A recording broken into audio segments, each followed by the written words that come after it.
The Riponian stages in Yorkshire marked the start of a new season in the Mini Rally Challenge. 16 crews gathering in Yorkshire for the first gravel round of the year.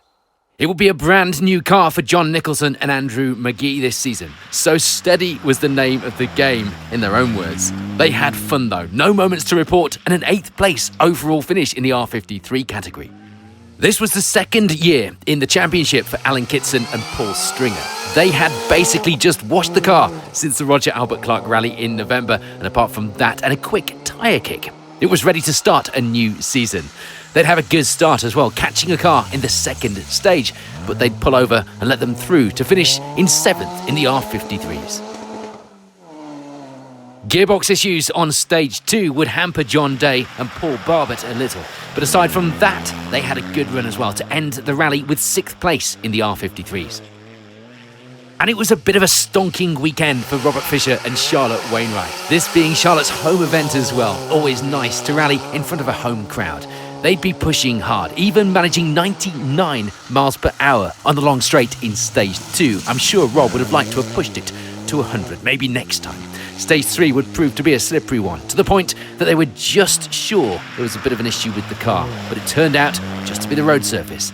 They end the event 5th in the class.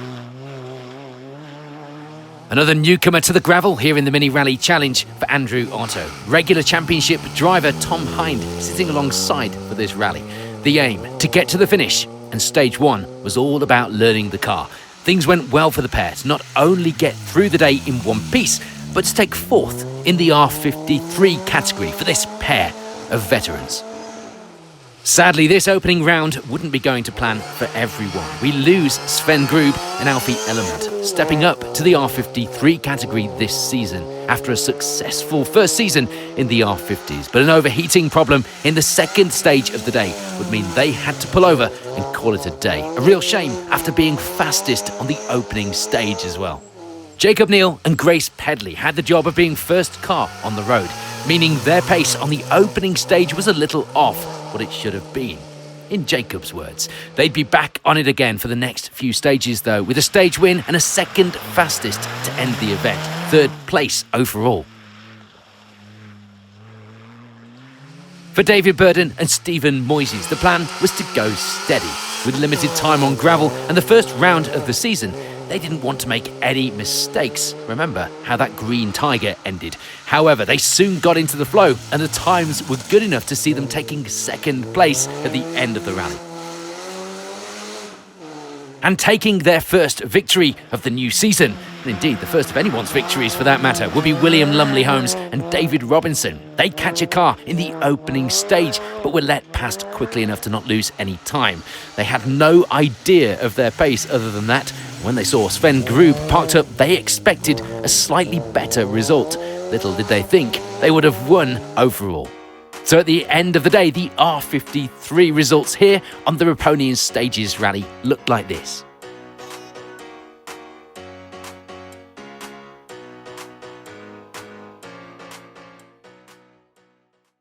It's been slippy, a few hairy moments I think, and we're just happy it's my home event and happy that we've done it. First event of the season, bit of a warm-up. Boltby was a bit slower. We were just getting our finger in really and getting started. Cropton by Gale rig, he was flying, this boy. He was absolutely on it. Well chuffed. Yeah, it's been tricky, very slippery in the first stage especially, but yeah, really enjoyed it. Found some pace towards the end, so yeah. Quite fast stages. How's it been on the notes? Yeah, it's very good. The notes come up thick and fast, but yeah, it's the mile long straight in Cropton is, yeah, when you get to it, but it's not too bad to be fair, so it's, yeah, really good event. Really interesting going out first on the road. The first stage, just not knowing what conditions were and thinking, I've made loads of flat left, flat right in the notes with Grace. We were thinking, so it was slippy. We were a bit tentative. I had a misfire coming off the line in second gear. After that, it was fine. Stage 2, absolutely brilliant, like a brilliant stage, but intermittent misfire. Sometimes it'd be fine, sometimes it would go absolutely flat out. But I'm glad with what we did at the end of the day. So it was like really slippy, but notes wise we were like, I was just like flying out as much as I can to make sure that he was braking at the right times and stuff, and it worked because we're here and we're not in a ditch, so I'm glad. It was really good. Despite misfire, those 2 last stages were freaking excellent. Yeah, like I'm properly glad. good. Properly good. All that prep work. Bish bash bosh. Yeah, it was good. Really good.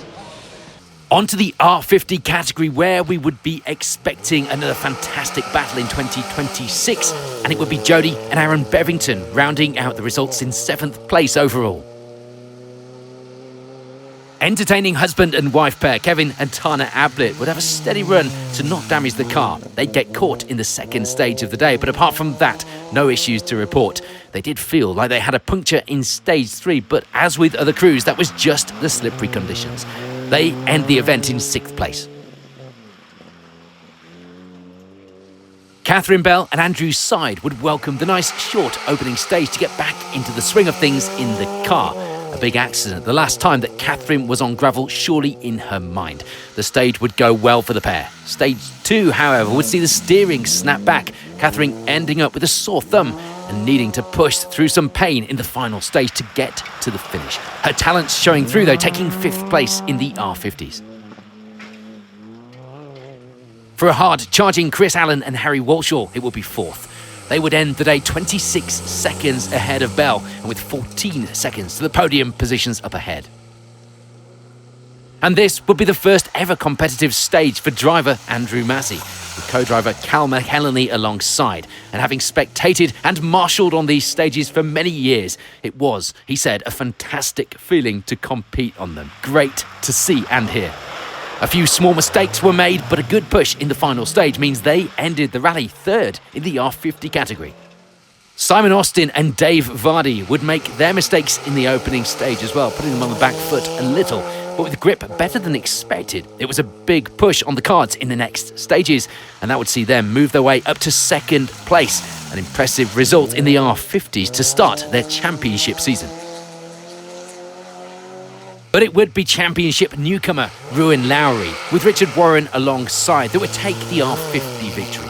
A great result even with a last-minute change of co-driver, and despite a trip into a ditch over the finish line of the stage, they'd reach the end of the rally with the R50 victory and some great points to start their championship campaign off. So at the end of an eventful and exciting Riponian Stages rally for the Mini Rally Challenge, the R50 results looked like this.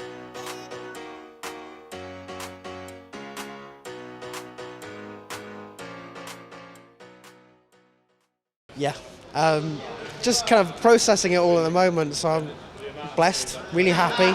Just not much more I could have done, but I'm always there, really happy with that, really happy. Always looking forward to the next one. Yeah, super excited.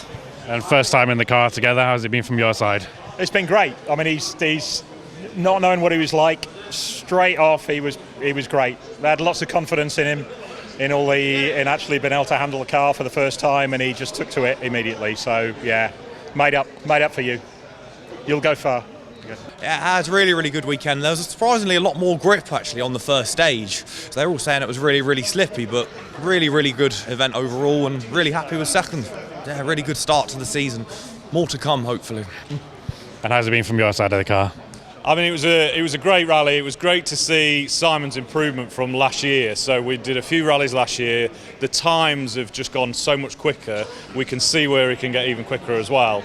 And yeah, I mean, that last stage going through the gates, and there was an OF moment. Yeah, I love that. I love that. Definitely a prayer moment, wasn't it? Yeah, it was, and you did so well. So yeah. I'm so proud of him, and more to come. That's what he said. More to come. Yeah, more to come. Roll on the rest of the season. Yeah, definitely.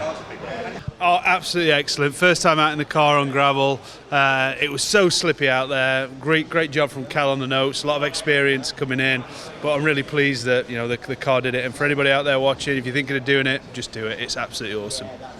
And some quite fast stages. How's it been in the navigator's seat? Oh, it's great. One of the biggest buzzes you can get is sitting there knowing you're not in control, depending on someone else and thinking, oh yes, that was neat, that was tidy. And he did all that. And his first time out. very pleased. Yeah, it was awesome. We were pulling some big speeds down the straights, top end of fourth, that's 80, 90, Takes some confidence to do that in the cars. And these little R50s, they can really shift. And I opened my eyes a few times as well. Next up, the Mini Rally Challenge crews head to Bovington for the fast asphalt stages. A complete contrast to the opening round, and we will of course have action from that round in the weeks after the event. For now, thanks for watching.